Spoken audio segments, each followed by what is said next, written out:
ચાલો હવે જોઈએ બાહ્ય ક્ષેત્રમાં સ્થિતિ ઊર્જા. તો પહેલા આપણે જોઈએ કે બાહ્ય ક્ષેત્રમાં એકલ એટલે કે એકાંકી વિદ્યુત ભારની સ્થિતિ ઊર્જા.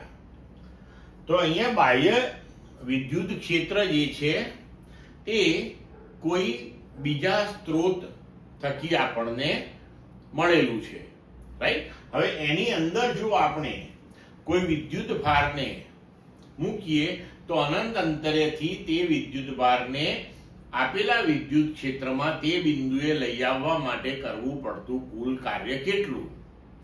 તો આપણે જાણીએ છીએ કે વ્યાખ્યા અનુસાર એ વિદ્યુત ભાર ગુણ્યા વિદ્યુત ક્ષેત્રના તે બિંદુએ વિદ્યુત સ્થિતિમાન. એટલે કે જો આપણે પી બિંદુ કે જેનો ઉગમ બિંદુની સાપેક્ષે સ્થાન સદિશ r છે ત્યાં કોઈ વિદ્યુત ભાર q ને અનંત અંતરેથી લઈ આવીએ તો તેના માટે કરવું પડતું કાર્ય q into v at r એટલે કે q into p બિંદુએ વિદ્યુત સ્થિતિમાન. હવે આ જે પણ કંઈ કાર્ય છે એ તેની અંદર સ્થિતિ ઊર્જા સ્વરૂપે સંગ્રહિત થશે.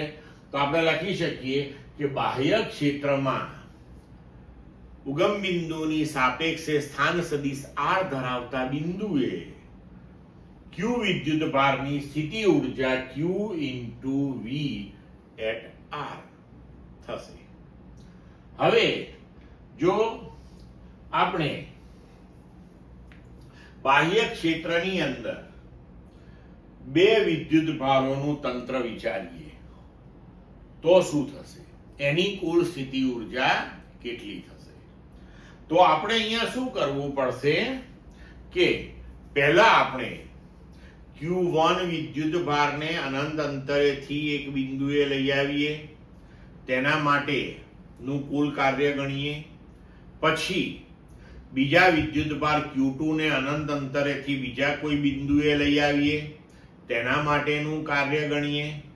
પણ હવે જ્યારે બીજા વિદ્યુત ભારને તમે વિદ્યુત ક્ષેત્રમાં આપેલા બિંદુએ લાવશો ત્યારે પહેલો વિદ્યુત ભાર હાજર છે એટલે પહેલા અને બીજા વિદ્યુત ભાર વચ્ચેની આંતરક્રિયાના લીધે પણ સ્થિતિ ઊર્જા આપણે ગણવી પડશે.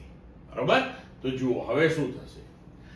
ધારો કે આપણે પહેલા Q1 વિદ્યુત ભારને અનંત અંતરેથી ઉગમ બિંદુની સાપેક્ષે R1 સ્થાન સદિશ ધરાવતા બિંદુએ લઈ આવીએ તો તે માટે થતું કુલ કાર્ય જે છે W1 બરાબર Q into V at R1 થશે, જ્યાં V at R1 A R1 સ્થાન સદિશ ધરાવતા બિંદુએ વિદ્યુત સ્થિતિમાન છે.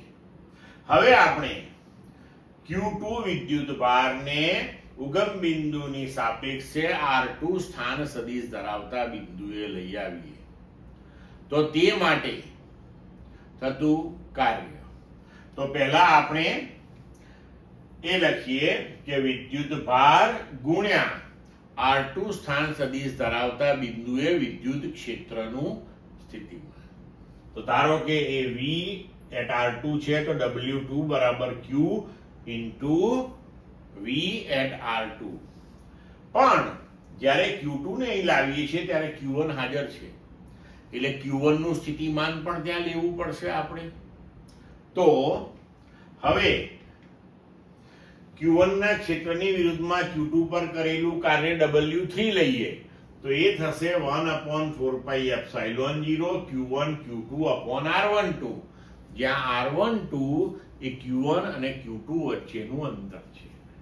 તો હવે આ બે વિદ્યુત ભારોને બાહ્ય વિદ્યુત ક્ષેત્રની અંદર R1 અને R2 સ્થાન સદિશ ધરાવતા બિંદુઓએ ગોઠવવા માટે નું કુલ કાર્ય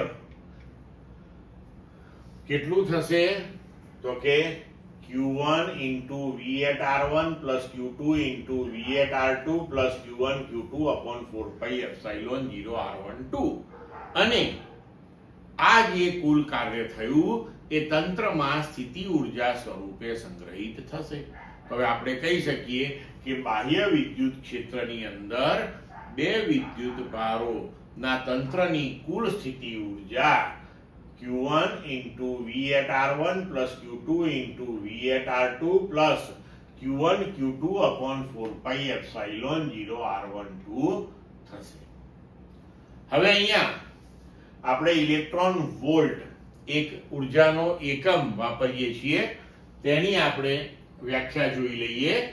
તો આ ઉર્જાનો જે એકમ છે એ ઘણો નાનો છે, એટલે આપણે ન્યુક્લિયર કે પરમાણુ ભૌતિક શાસ્ત્રની અંદર જ તેનો ઉપયોગ કરતા હોઈએ છીએ. ધારો કે આપણે 1 વોલ્ટના વિદ્યુત સ્થિતિમાનના તફાવતમાં Q બરાબર E એટલે કે ઇલેક્ટ્રોનને કે જેનો વિદ્યુત ભાર 1.6 into 10⁻⁻19 કુલમ છે, બરોબર. તો આપણે ઇલેક્ટ્રોનને 1 વોલ્ટના વિદ્યુત સ્થિતિમાનના તફાવતની અંદર જો પ્રવેગિત કરીએ તો એ કેટલી ઉર્જા પ્રાપ્ત કરશે? તો કે Q into delta V. Q નું મૂલ્ય ડેલ્ટા V તો આપણે 1 વોલ્ટ લીધું છે, તો 1.6 into 10⁻⁻19 જૂલ ઉર્જા એ પ્રાપ્ત કરશે. અને આ 1.6 into 10⁻⁻19 જૂલ ઉર્જા જે છે તેને 1 ઇલેક્ટ્રોન વોલ્ટ કહેવામાં આવે છે, અથવા તો તેને 1 ઇલેક્ટ્રોન વોલ્ટ તરીકે વ્યાખ્યાયિત કરવામાં આવે છે. એટલે આપણે વ્યાખ્યા એવી રીતે આપી શકીએ કે જો ઇલેક્ટ્રોનને 1 વોલ્ટના વિદ્યુત સ્થિતિમાનના તફાવતમાં પ્રવેગિત કરવામાં આવે તો ઇલેક્ટ્રોને મેળવેલી જે ઉર્જા છે તેને 1 ઇલેક્ટ્રોન વોલ્ટ ઉર્જા કહેવામાં આવે છે. ક્લિયર મિત્રો?